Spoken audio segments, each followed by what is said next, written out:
Welcome to Information Matters, a television series that explores how people use information to make decisions, solve problems, innovate, and have fun. This series is brought to you by the University of Washington Information School, which studies information and its role in people's lives. On this program, we'll look at how people find, manage, and use medical information. Laura Schildkraut talked first with Andrew Schorr, founder of Health Talk, host and founder of Patient Power, and a leading patient information advocate. So when did the issue of a patient's ability to get information on his or her ailment become more personal to you? I was getting nosebleeds. I'd go jogging, something like that, touch my nose. Why is my nose bleeding? Finally went to the doctor, primary care doctor, and I remember vividly, looked up in there and said, well, I can't see anything I can cauterize. Let's do a blood test. I'll only call you if there's anything out of whack. Very dry British doctor, Peter Littlewood, who's now retired. That afternoon, the phone rings, it's Peter Littlewood. Oh my God. And he said, your white blood count is out of whack. How do you feel?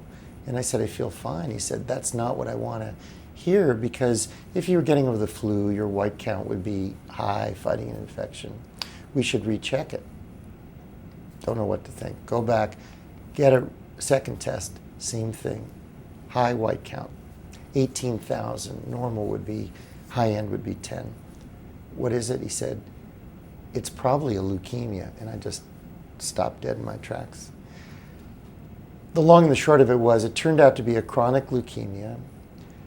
The head of the superintendent of the schools in Seattle, former General John Stanford, had died of leukemia around that time. So I thought, oh my God, my life's over.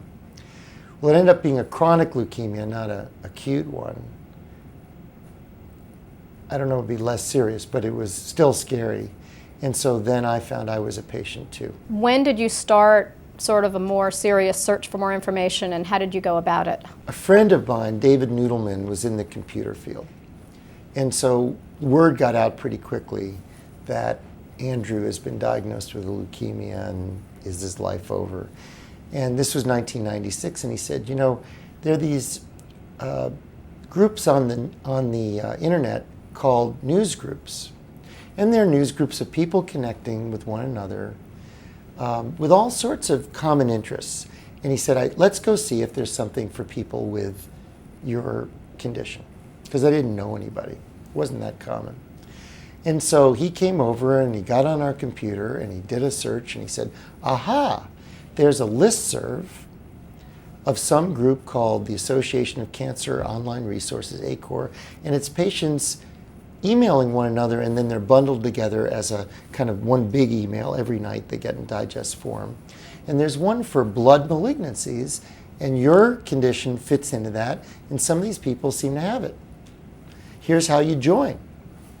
So I did. I joined right away, and pretty immediately within that same week of diagnosis, started connecting with others who had this illness that I'd never heard of. So the main way you went about it was trying to find others with a similar ailment rather than just trying to find generic information?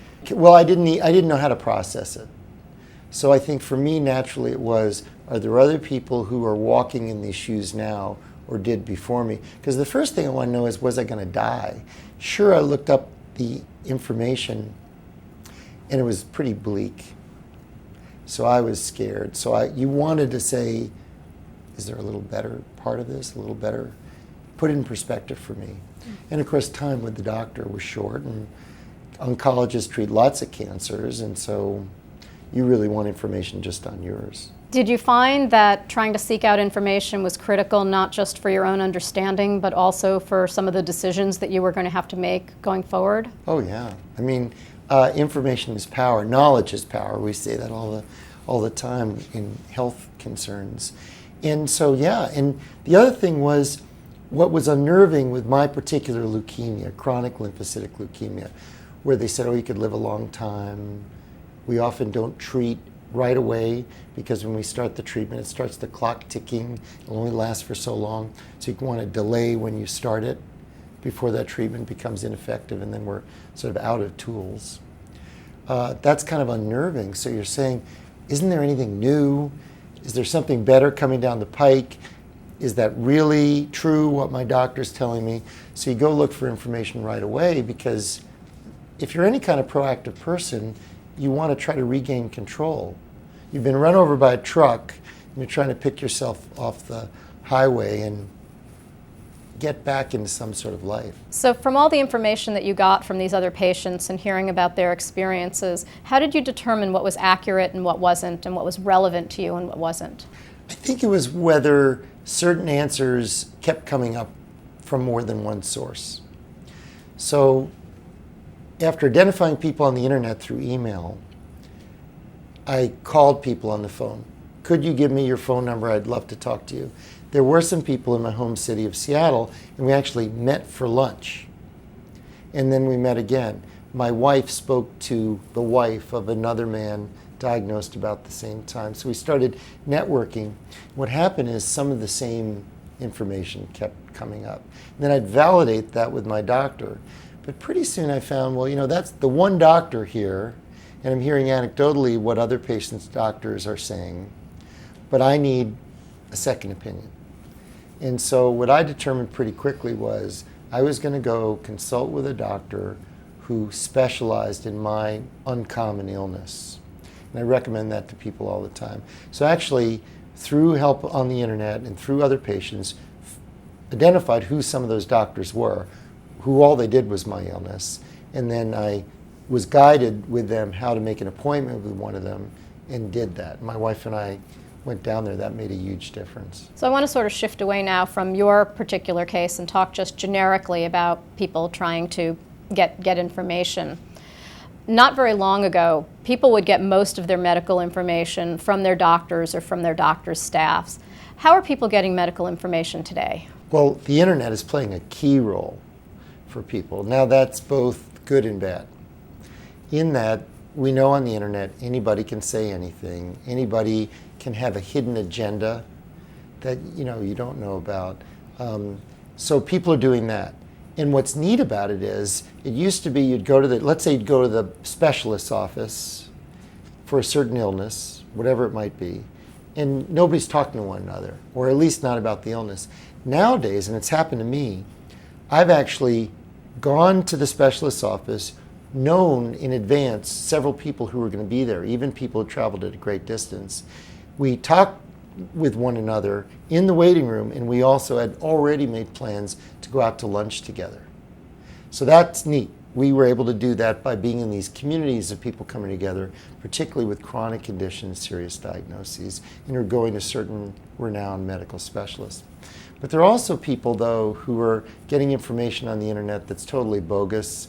Somebody's trying to sell a product, this is the answer, something not proven. So that's a problem.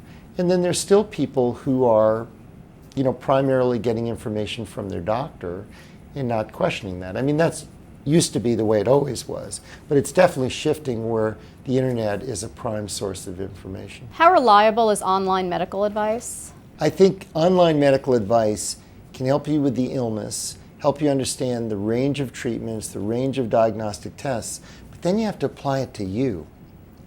And I'm a little skittish about that being done by any third party. I'm involved a lot in programs and radio shows, internet webcasts, also town meetings in person, phone broadcasting. But I think we're always saying, for what's right for you, you need to consult with a medical provider who you feel comfortable with. And that's got to be one-on-one. So you can get your sea legs, if you will. You can know the questions to ask. Does this apply to me? What about these tests? What are the various clinical trials or treatments that could be right? But I think then when you begin to zero in on one thing, that's a one-on-one discussion. And maybe with more than one provider. But I don't know, like people who prescribe medicine on the internet, I'm really skittish about that. One of the other things that seems to have changed a lot in the past decade or two is it used to be mostly that your doctor would tell you what you needed to do. With all of this additional information out there, we as patients also seem to be more responsible for making the decisions regarding, do we want to go in this direction versus that direction? Do we want to wait or do we want to do something now? How does information impact that additional level of responsibility? Let me start with a personal story. Please. Okay. Very nice man, wonderful oncologist, Dr. Feldman at an HMO where I was a patient at the time I was diagnosed with leukemia. And he is a general oncologist, so he treats lots of cancers. My leukemia is not one he sees a lot of, okay? But went to him thinking he'd know what to do.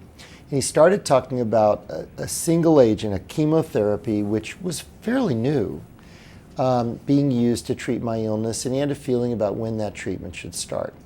And as I connected on the internet, I'd say, well, I hear this Dr. X is an expert, and Dr. Y, oh yes, they're experts in it. And he started saying, well, I think they would say we should use this single medicine and start pretty soon. Well, I could have easily said at that time, you're right. Now, that would have started this clock ticking of how long that drug would be effective. And I had asked him, I said, Eric is his name, Eric Feldman. I said, Eric, how long is this drug thought to be effective? About 4 years. So I said, well, are you saying that after 4 years, that's the end of the line? He said, well, we might try it again, and maybe it'll be effective for a shorter amount of time. But yes, unless something new comes along. Okay. And he said, Dr. Keating, one of these experts from Texas, so far away from Seattle, who's a leader in the field, he'd probably say you should have this single agent therapy, this drug, and we should start pretty soon. I said, would you mind if I get in touch with Dr. Keating? No, your HMO won't pay for it, but certainly if you want. So I contacted Dr. Keating. My wife and I went down there. Dr. Keating, Dr. Feldman back in Seattle, and Dr. Keating pulled like 10 tubes of blood and did his own analysis, said I should have this single agent therapy, that's what you'd suggest. Hell no. Maybe he heard a talk of mine 6 months ago or a year ago, but I wouldn't say that now. I don't think you need any treatment now. We're going to wait and see what happens to your illness. And my wife said, we'd been thinking of having a third child, but we thought that was not advised. Who knows how long Andrew's going to live? Gives her a big hug and says, go have your baby. Okay. So the difference for me was I had no treatment for 4.5 years. When I did, yes, it included the drug that Dr. Feldman originally recommended, but it had 2 other drugs in a clinical trial, including one really new kind of cruise missile for my type of cancer. And today, 10 years later, they can't find leukemia. And on the same date as my anniversary of diagnosis, 10 years, was the 9th birthday of our 3rd child. Okay? So I'm telling that story only as an example. If I hadn't gone the extra mile and said, Dr. Feldman, I respect you, but I want to check with other information sources. I want to get a second opinion. Other people on the internet are saying maybe I should consult with this other guy, and I'm respectfully not going to take your word for it.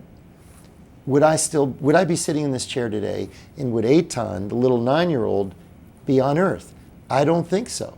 So that's my personal example. So if you pull all that together, I think you have to take this responsibility. And it does make a difference. Now, maybe you say, I've never talked back to my doctor before, or my doctor's really busy or very authoritative, I don't feel comfortable. Find somebody in your family who is, who will come with you, bring a tape recorder, bring a list of questions and say, Dr. Johnson, I know you have your hand on the door and you got 10 patients lined up, but I paid for this time, or my insurance company did, or Medicare did, and we have some questions. And if this isn't the right time, when can we get them answered? Because it matters. Again, would I be dead? Would Eitan be here? And I can tell you lots of other examples of people. So you got to do it. And if you're not comfortable, bring somebody who is. Do you find that there's a danger in knowing too much? The internet has made it possible to pull back the curtains of medical research and make it accessible to the consumer. Now, there's a lot of medical research that never pans out. They went down this pathway. No, we spent 5 years on that and $500 million didn't work. Okay? Well, if you, the patient, start really getting into the weeds of that and thinking about that a lot too early, it was never significant information for you. It was never useful information for you. It was important for the researchers, but could it make a difference in your care? No. Maybe would it pan out? So you have to start to have a way of looking at what's sort of late stage research. What's usable? What's significant? Because otherwise you're caught up in all this minutia that doesn't matter for you. So if someone came up to you and said that they've just been diagnosed with a disease, what would you tell them to do first? So the first thing is take a deep breath. Now it's going to depend upon the illness as to whether your first thing would be, there are lots of treatments out there, tremendous progress has been made, or maybe a reality check to say, somebody's diagnosed with pancreatic cancer, that's a tough go. Or ALS or Lou Gehrig's disease, you need a reality check, a malignant brain tumor. But putting those aside, there's many other conditions where tremendous progress has been made. So first thing I'd say is try to get perspective with the latest information about your illness. And then I'd suggest some sources. Books are not good sources because fortunately in medical science, like when I read the book about, the portion of my always terminal condition, you live, 5 to 15 years, somewhere in between, nobody knows why, and then you're a goner. Well, that was pretty depressing. Well, when I connected with the experts, that wasn't at all true. So I'd say you need to find the latest current information from people who know. And where do they get information that's credible and authoritative? A good starting point is the advocacy group that covers their illness. It's a heart condition, start with the American Heart Association. It's cancer, start with the American Cancer Society, or if it's a subtype of cancer, breast cancer, Susan G. Komen Foundation, or WIME, National Breast Cancer Organization, Leukemia Society, Lymphoma, etc., Diabetes Association. Start there, because that'll orient you. And also, there may well be support groups that you can join right away.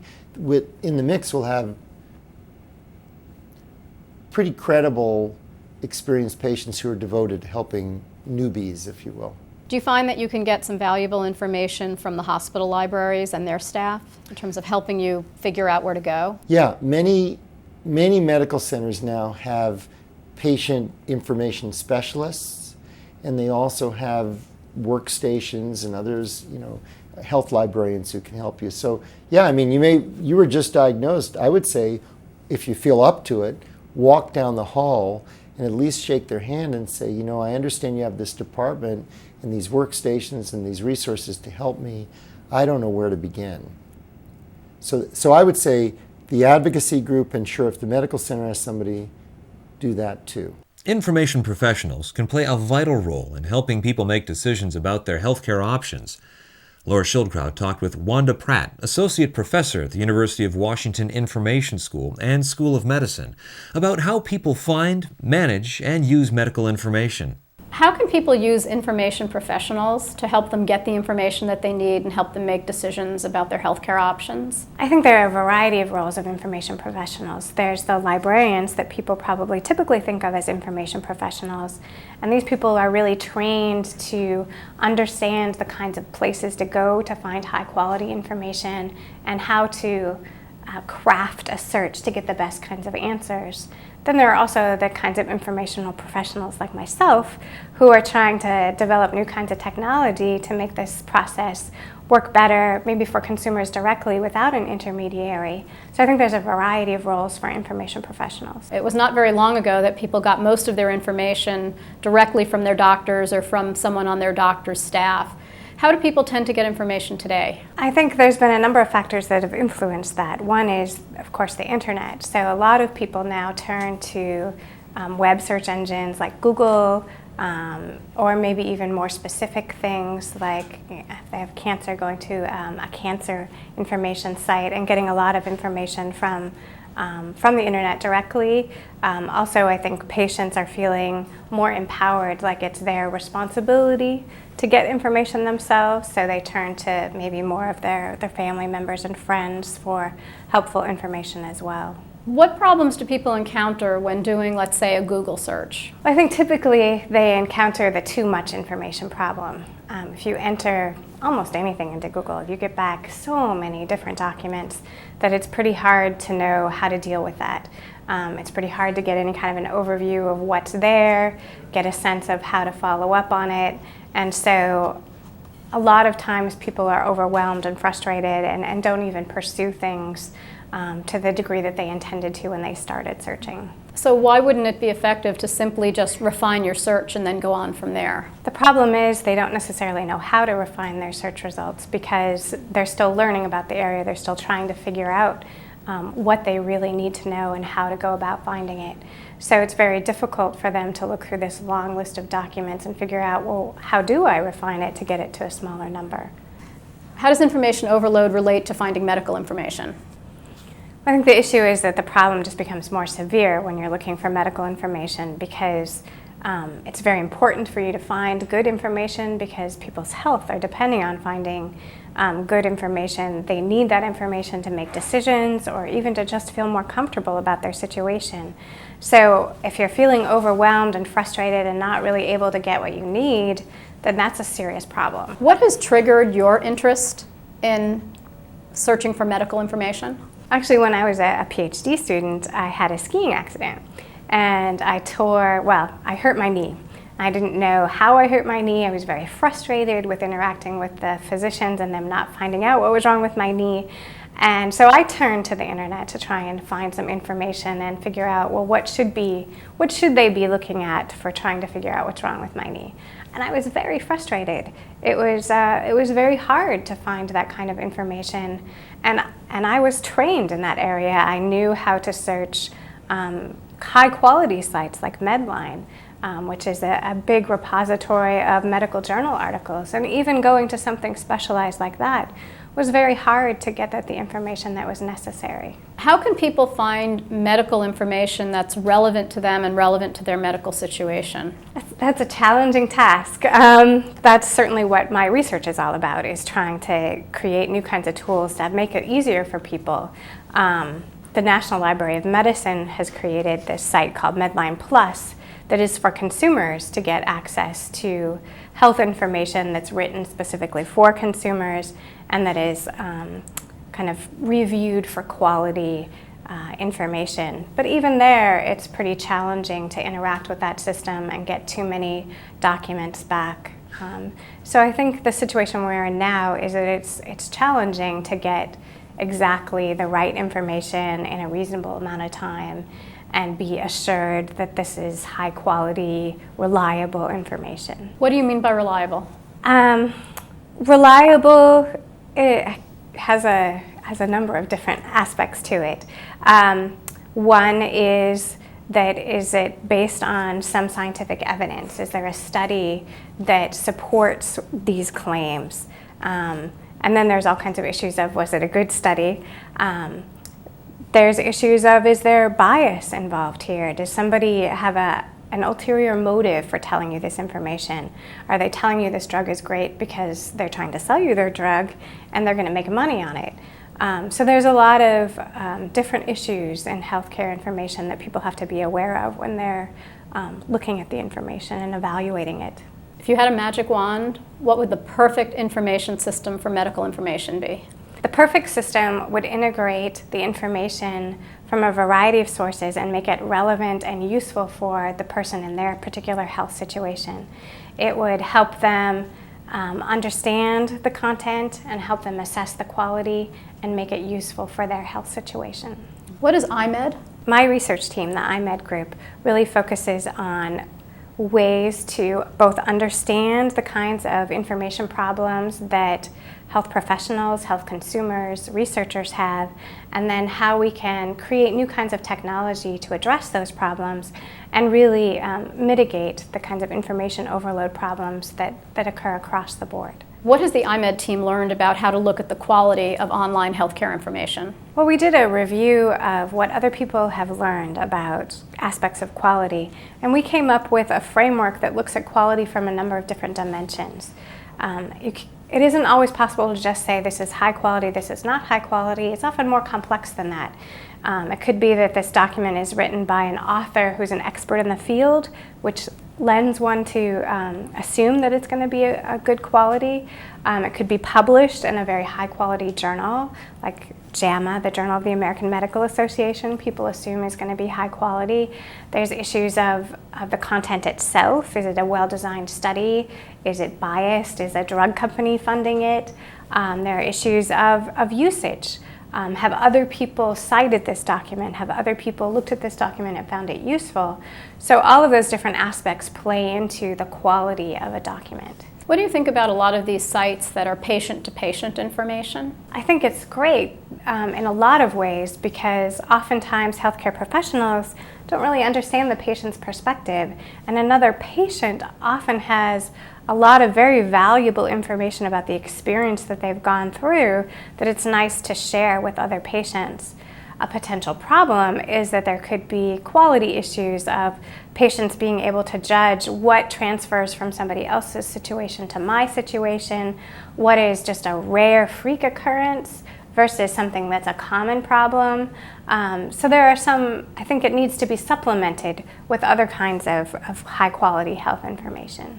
Well, clearly you guys have done some terrific work in terms of helping people understand what the issues are. And I assume this will always be a work in progress. What do you recommend that people do today to find the answers to their healthcare questions? I think one of the most important things today is to go to a reliable site to find the information. There are places like Medline Plus that I mentioned. There are sites that are specific to the disease. There are usually organizations surrounding a disease like the American Cancer Society, the National Cancer Institute are all places that you can probably trust the quality of the information. And that, I think, is one of the most important things to do when looking at health information. Thank you for watching Information Matters, a program of the University of Washington Information School. The iSchool supports, facilitates, and enriches human engagement with information and technology. The iSchool helps people find and effectively use the information they need to work, make decisions and choices for their families, and pursue their interests. For more information about the iSchool, visit www.ischool.washington.edu or call 206-685-9937.